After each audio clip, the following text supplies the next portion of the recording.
The stars glittered like scattered gems against the endless void as the massive Imperial flagship Dominator glided silently through space, its sleek silver hull reflecting the light of distant suns. On the command bridge, Admiral Toole stood, with his forearms clasped behind his back, the blue glow of the control panels shimmering across his scaled skin. "How much longer until we reach this Earth?" he asked, the alien word twisting oddly on his forked tongue. 3 hours, Admiral, replied Commander Mox, tapping at a transparent display. Our scouts have already entered their system and report minimal defenses. Toole's yellow eyes narrowed. The Emperor had sent him on many first contact missions before, but this felt beneath his time. These humans had barely reached their moon, their technology primitive, their world fractured into rival nations. They would be simple to absorb into the Empire. "Prepare the intimidation formation," Toole ordered. "Let's show them true spacefaring power." Behind the Dominator, 20 warships slid into perfect alignment, each one capable of erasing a city from orbit. The display had cowed hundreds of civilizations before. It would work on humanity, too. As the Imperial fleet closed in, sensors picked up odd movements. The humans had spotted them and were scrambling ships of their own, small, clumsy things, propelled by chemical rockets. Admiral Toole nearly laughed. "Combustion engines?" Mox sneered. "How are they not extinct yet?" "Remember, Commander, we were once primitive, too," Toole said with a faint smile. "Open comms. Let's see if they can speak properly." The main screen flickered, revealing a human face. General Tom, head of Earth's unified defense. "Command." His calm expression surprised Toole. Most species showed fear at first sight of the Imperial fleet. "Unknown vessels," Tom said evenly. "You have entered restricted space. Identify yourselves and state your intent." "I am Admiral Toole of the Galactic Empire," the alien replied, drawing himself to his full 8-foot height. "By decree of Emperor Dra, ruler of 1,000 worlds, your planet is offered the honor of becoming a protected territory." "And if we decline?" Tom asked without flinching. The question made Toole pause. Most races begged to join upon seeing their ships. "Then we would demonstrate the value of our protection," he said coolly. "This galaxy holds many dangers. It would be unfortunate for you to face them alone." "I see," Tom said. "Then let me be clear. Earth will not be anyone's protectorate. We welcome peace, but we will defend our independence." Mox burst into laughter. "Defend with those tin cans you call ships?" Toole raised a silencing hand, but the damage was done.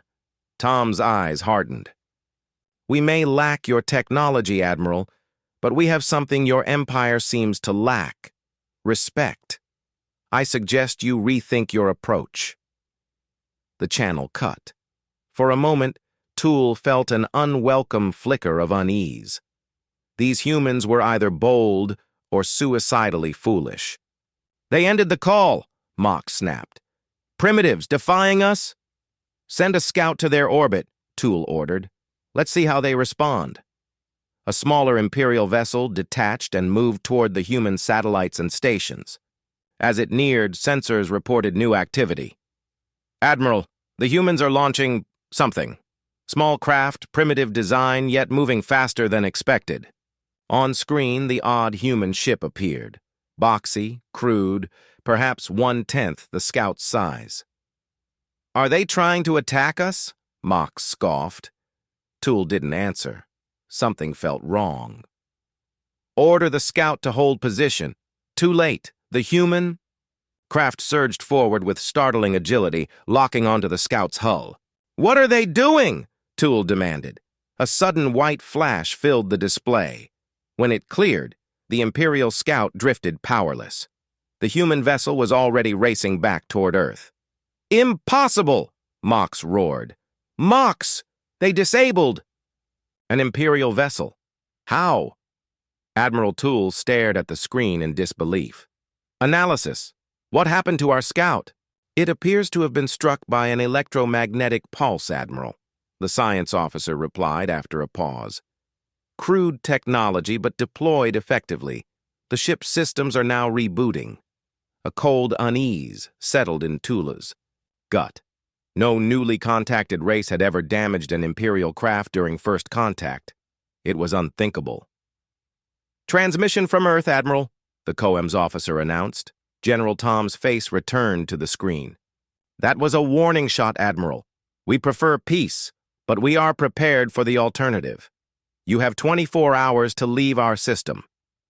When the image vanished, Toole stood in stunned silence. These humans were unlike any race the Empire had met, unafraid, defiant, and capable. "Recall all ships," he ordered at last. "The Emperor must hear of this. These humans are different." As the fleet withdrew to a safe distance, Tula's gaze lingered on the blue world. For the first time in his career, he felt uncertainty. The Empire had faced thousands of civilizations, but never one quite like this. "This isn't over," he muttered. "The Empire doesn't forgive defiance. We'll return, and next time we won't underestimate you." He had no idea the Empire's worst nightmare was already forming. 3 months later, the memory of Earth still hung over the Imperial Council chambers. Toole stood before Emperor Dra for the 20th retelling. "And you are certain their technology is primitive?" Dra's towering figure loomed over the throne, his skin's bioluminescent patterns pulsing with irritation. "Yes, Emperor. They still rely on combustion drives and chemical rockets. Disabling our scout was most likely luck," Tula answered, feigning confidence. Dara's eyes narrowed. "Then we will send a true greeting force. Show them the cost of defying the Empire." Before Toole could respond, a young officer burst into the chamber, breaking every protocol. "Forgive me, Emperor," he gasped, dropping to one knee.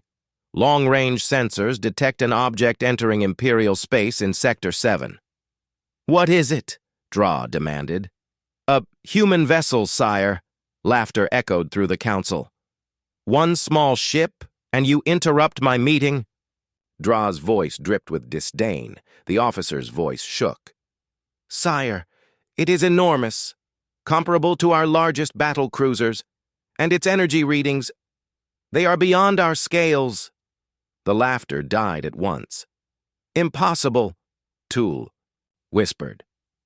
"They'd only just reached their moon." Dra rose sharply. "Captain Venn." From the shadows stepped a tall, slender figure, half his face covered in metallic implants, known as the Empire's most brilliant strategist. "You will take your battle group, intercept this vessel, and confirm if it is truly of human origin, and how they have advanced so quickly." Vaven bowed. "As you command, Emperor." Moments later, the Imperial battle group dropped from faster-than-light travel at Sector 7's edge. 5 warships slid into attack formation, weapons primed. On the bridge of the flagship Invincible, Captain Venn studied the display, one organic eye fixed on the target, while his mechanical eye processed data at impossible speed. "There it is," he said. The second-in-command spoke softly, pointing at a blinking mark on the sensor readout. Captain Venn magnified the image, and his breath caught. The ship was unlike anything in the Imperial archives, enormous, rivaling their largest battle cruisers, yet built with a wholly alien philosophy. Where Imperial vessels were sleek and graceful, this one was blocky, overbuilt, armored in thick plating, and riddled with redundant systems. "That can't be a human warship," Venn murmured. "Is it possible, sir?" the officer asked. "They're hailing us," the comms tech reported. "On screen," Venn ordered, straightening his uniform. The display shifted to reveal a human in a plain dark uniform with minimal insignia. "This is Captain Jack of the Earth vessel Defiance. We come in peace and request diplomatic talks with the Galactic Empire." Venn studied the man intently. "This is Captain Venn of the Imperial Defense Fleet. Your ship's capabilities exceed all Imperial intelligence on human technology. Explain." A faint smile touched Jack's lips. We've watched the stars for centuries. Did you really think we'd reveal every capability to the first aliens we met? You're saying this level of technology existed before our first contact? Ven asked skeptically. Not hidden, Jack replied. Simply not displayed. Your Admiral Tool didn't make the best first impression. Ven's tactical mind raced. If humans had misled them about technology, what else had they concealed? Sir, the science officer whispered urgently. Scans show their power source is a controlled fusion system, stabilized using principles our scientists thought were impossible. Ven kept his face neutral. Captain Jack, the Emperor has authorized preliminary talks. Would you be willing to come aboard my vessel? I'd be delighted, Jack said, but I'll bring a small security detail for diplomatic purposes. Of course, we'll prepare a bay.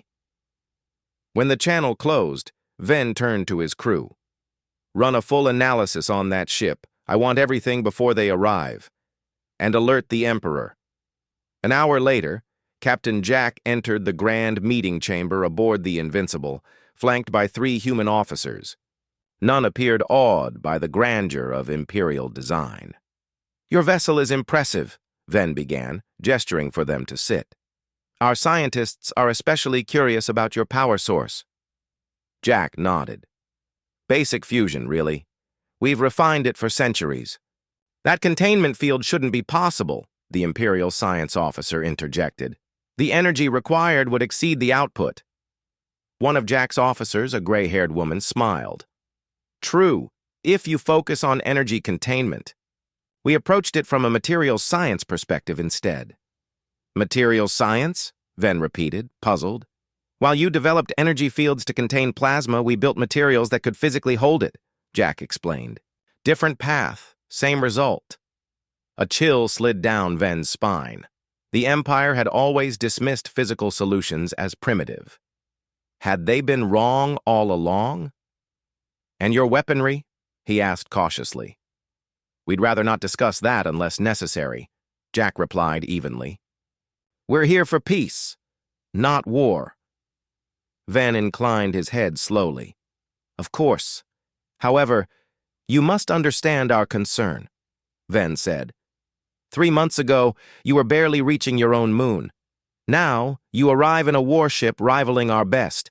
As I said, Captain, we've been watching the stars for a long time, Jack replied.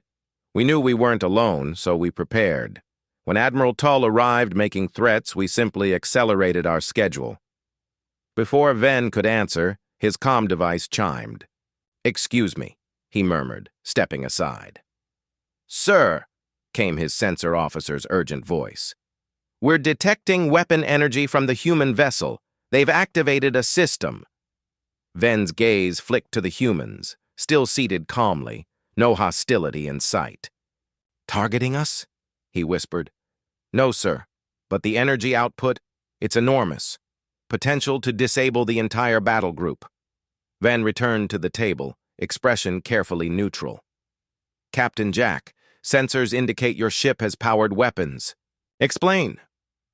Jack's face remained composed. A precaution, Captain. Your Emperor has dispatched another fleet here. They'll arrive in under an hour. We prefer to be ready, should diplomacy fail. Ven's pulse quickened. How had they detected the reinforcements, and with such advanced sensor capability? I assure you, weapons aren't needed, Ven said steadily. The Emperor simply wants these talks to proceed smoothly. Of course, Jack replied with a smile that didn't warm his eyes. Let's continue on formal diplomatic ties between Earth and your Empire. As discussion resumed, Ven couldn't shake the feeling the Empire's understanding of humans was deeply flawed, and that frightened him more than any weapon. The Grand Imperial Council chamber was hushed as Ven concluded his report on the Defiance.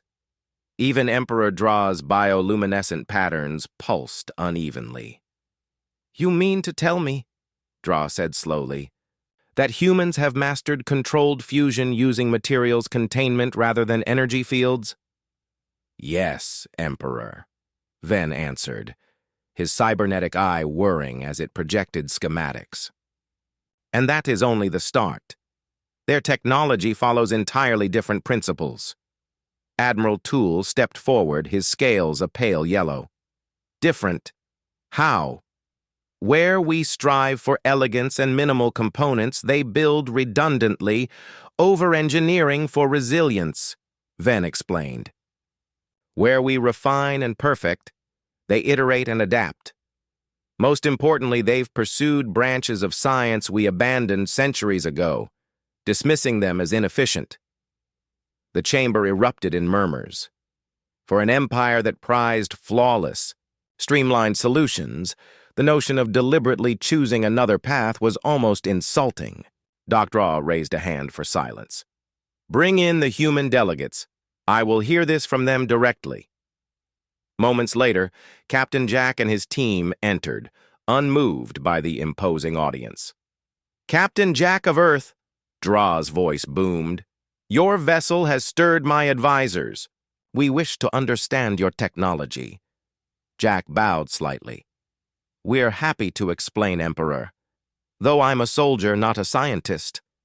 Dr. Anna here can address technical questions. The gray-haired woman stepped forward. Perhaps I can clear some misconceptions. When we detected your scouts months ago, we knew we had to accelerate our plans. You knew we were coming? Tula asked, surprised. Anna smiled. We've been observing the stars for centuries. Our telescopes saw your ships long before you entered our system. Impossible, scoffed the Imperial Science Advisor. Your technology was limited in travel, yes, Anna interrupted politely. But our observational instruments are highly advanced. We've studied the universe from our surface for hundreds of years. She tapped a device on her wrist. A holographic image filled the chamber, showing the Defiance's internal systems. The fundamental difference in our approach is this, she said. Your empire builds ships like fine jewelry, precise, elegant, minimal. We build ships built like fortresses, redundant, robust, and deliberately over-engineered. The hologram magnified the vessel's power core. Consider our fusion reactor. You can find plasma with energy fields refined but vulnerable to power failure. We use multiple layers of custom-engineered materials, able to physically endure the heat and pressure that's absurdly wasteful. Objected the science advisor. Wasteful but dependable, replied Dr. Anna. If your energy field collapses, your reactor shuts down. If one of our layers fails, 5 more remain.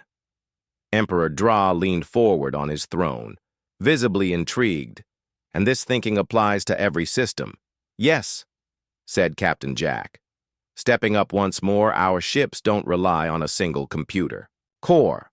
They carry dozens of smaller ones, able to assume control instantly. If others go down, we don't have one power network. We have 6 isolated grids. It's not refined, but it's difficult to destroy. The hologram shifted to highlight the weapons. And the Imperial Council stiffened. As for our armaments, Captain Jack went on, we favor kinetic force over energy beams, straightforward physics, mass times acceleration. We launch tiny projectiles near light speed, outdated ballistics. Mocked commander. Mox, who had been silent until then, outdated theory, perfected in practice, countered Captain Jack. Each round weighs mere grams, yet at such velocity can cripple a vessel, your size. The chamber went still as the reality hit. Such strikes bypass the Empire's advanced shields built to repel energy. Not matter why, share this knowledge with us. Emperor Draw finally asked.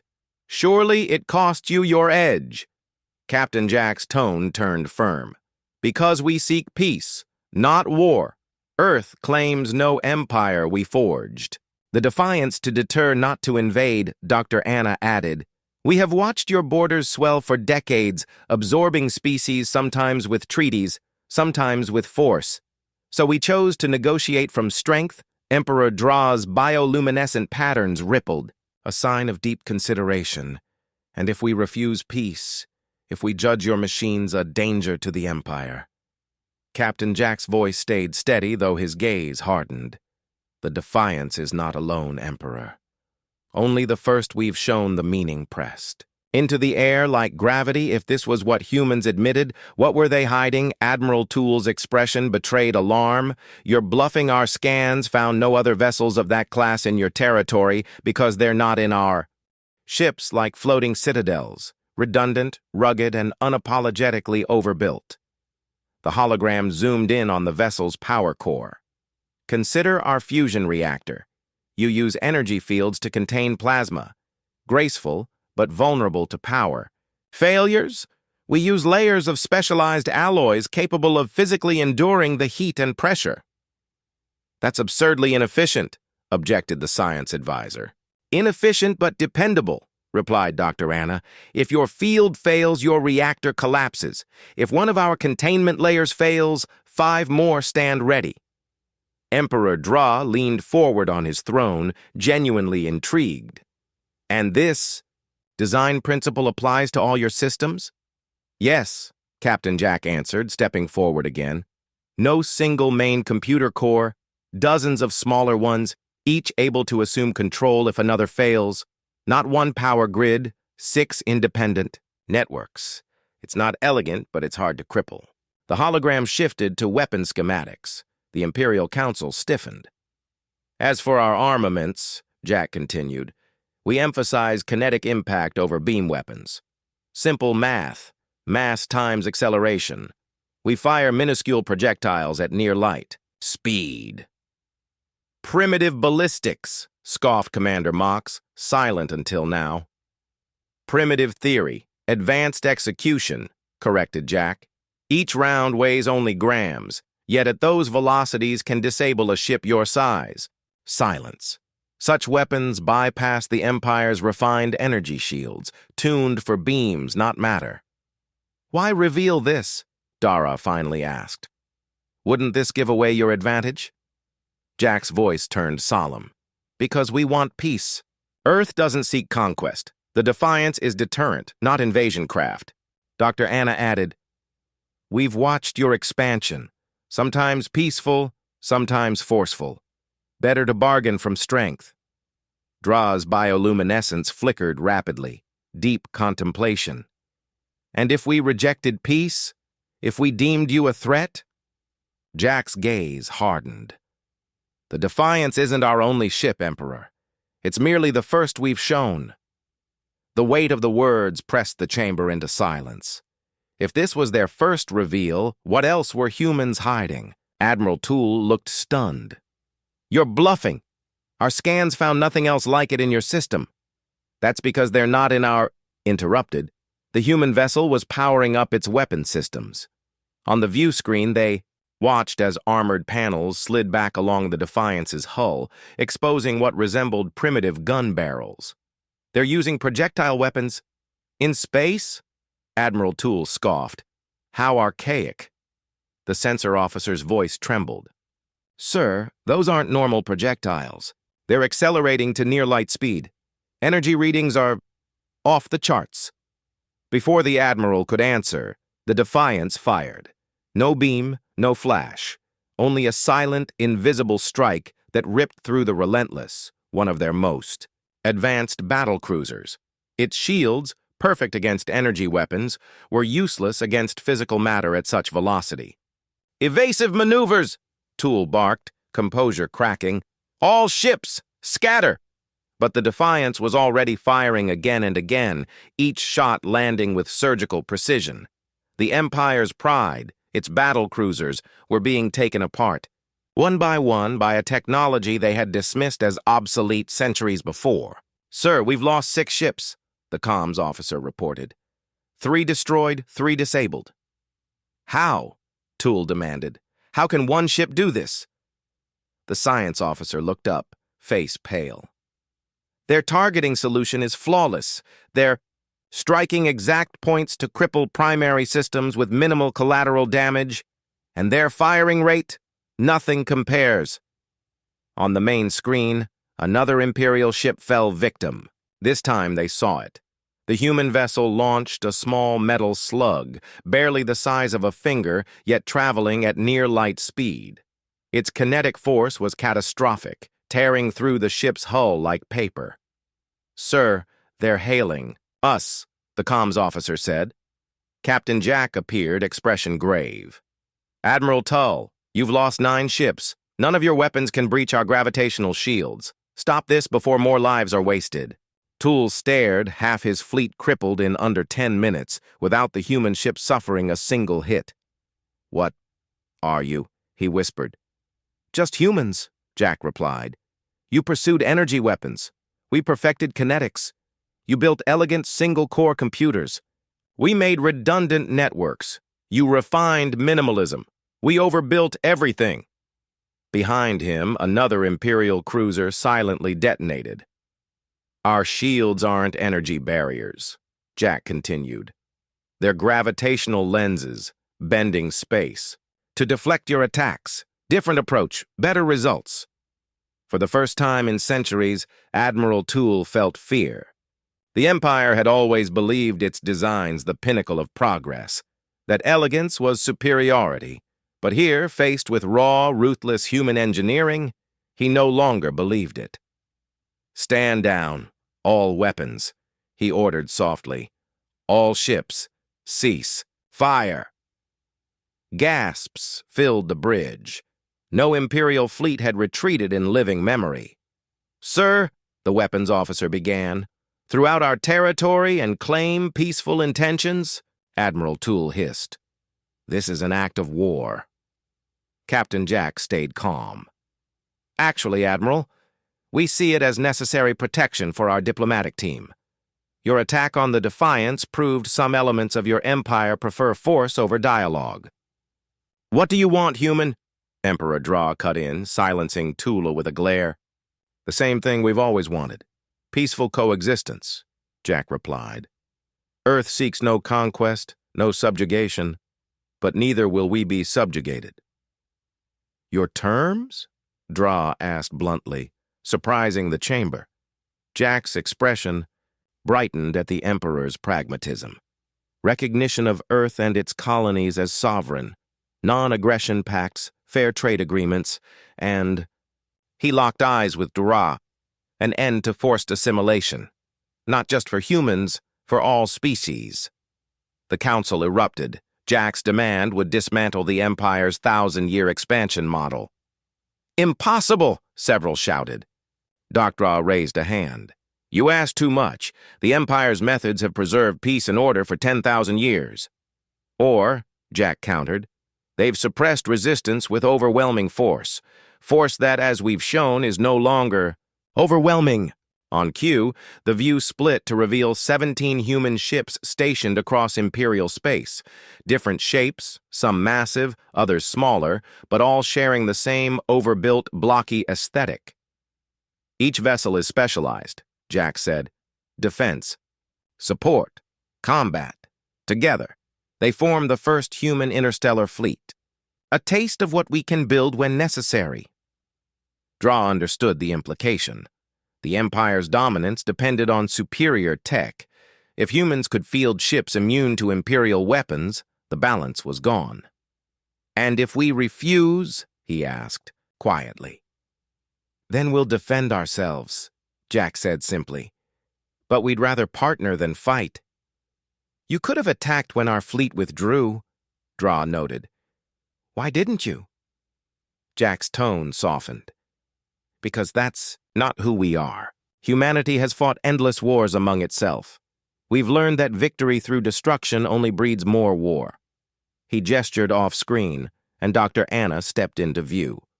We've prepared a proposal, she said, for a new galactic alliance. Not an empire ruled by one, but a confederation of equals, each bringing unique strengths. Imperial systems lit up with data, plans for governance, trade, technology exchange. We've studied your history, Anna continued. The Empire arose after the Chaos Wars, bringing stability, but systems that don't adapt collapse. Dra was silent. No species had ever approached as equals, only as the conquered or the compliant. Your proposal needs consideration, he finally said. The Empire changes slowly. We understand, Jack replied. Our fleet will hold position as a goodwill gesture, taking no hostile action, Our team will remain for talks." After the transmission, the chamber stayed quiet. For the first time in living memory, the Empire faced a rival it could not simply crush. In an all-out war, could we win? Dra asked privately. Tula's scales shifted uneasily. Perhaps, but the cost would be catastrophic, and if more human ships are being built— "They are," confirmed Captain Van. "Our intelligence says their shipyards are at full capacity." Dra turned to the capital skyline. For $10,000 a years, the Empire had been unmatched. Now a primitive species had overturned that certainty. "Perhaps," he murmured, "it's time to evolve." "Emperor, surely you're not considering," Tool began. "Why not? Our defeat was not just military, it was philosophical. We assumed our path was the only one. The humans proved otherwise. What else might we be wrong about?" Van Da added, "Their technological approach is unconventional, but formidable. If we learned from each other." Dra nodded. "Prepare our response. We will negotiate." As news spread that the Empire would meet humanity as equals, other species reconsidered their place. Some approached Earth directly, others demanded parity from the Empire. A new era began, not by conquest but by acknowledging that many paths could lead to the same goal, and elegance wasn't always superiority. On the Defiance's bridge, Jack received the Emperor's reply and smiled. Phase 1 was over. Humanity had secured its place among the stars, not by imitation, but by being exactly what it was: innovative, adaptive, and relentlessly resourceful. The real work lay ahead.